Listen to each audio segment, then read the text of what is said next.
Dear Madam, I do hope you will forgive this presumptuous letter from a complete stranger. What I am about to write, Madam, may shock you to no end. However, I am determined to lay bare before you a confession, my own, and to describe in detail the terrible crime I have committed. Next, let me explain that I am a humble workman by trade. Eventually, my specialty became that of making assorted types of chairs. I gained the reputation of being able to satisfy any kind of order, no matter how complicated. On a particular day when a specific chair was completed, I experienced a satisfaction hitherto unknown. I rested the weight of my body on the 4 legs that supported the chair. What comfort, what luxury. Imagine, madam, the pathetic figure I made sitting comfortably in a luxurious chair of my own making and pretending that I was holding hands with the girl of my dreams. A weird idea suddenly leapt to my mind. My mind fell into the grip of an almost terrifying temptation. Quickly, I took the armchair apart, remodeled the chair, and then put it together again to suit my weird purposes. Seated thus in the cavity, one could remain perfectly concealed.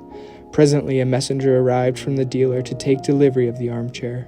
For the better part of each day, I remained inside the chair, sitting like a contortionist with my arms folded and knees bent. What a madman I was! Even in the face of all these sufferings, I could not persuade myself to abandon my folly and leave that weird world of sensuous pleasure. Inside his house I was placed, in a spacious Western-style study. One thing about the room which gave me the greatest of satisfaction was the fact that my chair was meant more for the use of his young and attractive wife than for his own. I therefore decided on another course of action, namely, to add in every way to her comfort and thus awaken in her a natural love for the chair. Within a month I had come to be with the wife constantly, united with her as one, so to speak. Her soft body was always seated on my knees for the simple reason that she was engaged in a deep thinking task. You have no idea how much I loved this lady. She was the first woman with whom I had ever come into such close contact, and moreover she possessed a wonderfully appealing body. She seemed the answer to all my prayers. When she was away, even for a fleeting moment, I waited for her return, like a love-crazed Romeo yearning for his Juliet. Such feelings I had never hitherto experienced.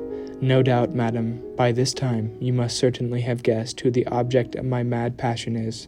To put it explicitly, she happens to be none other than yourself, madam. I have been suffering excruciating pains because of my mad love and longing for you. I am but a worm, a loathsome creature.